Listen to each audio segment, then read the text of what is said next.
mami ni Catherine Bernardo, may kinalaman sa hiwalayan nila ni Daniel Padilla. How true kaya ang chikang may kinalaman di umano sa isyong hiwalayan ni Catherine Bernardo at Daniel Padilla ang mami ng aktres? Ayon sa nasagap na kwento, sinabihan di umano ni Mami Min si Catherine na sabihin kay Daniel na kunin na ang passbook sa kanyang inang si Carla Estrada. Kasi nga raw, nagkaroon ng walang trabaho, di ba?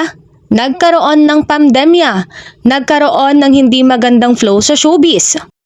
Siyempre, gusto ni Mami Min na maitabi para nga kung ano ang mangyari sa dalawa, meron silang panggastos, kung matuloy man yung kasal o kung ano man ang mangyari. Tapos, merong mga balita na ang buong pamilya daw kasi nila Carla ay nandun ata sa bahay niya.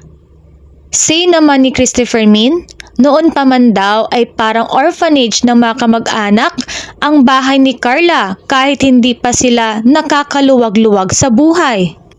Lahat ng lumuluwas mula sa Leyte talagang sa kanya tumitira. Wala tayong magagawa, pamilya niya yon.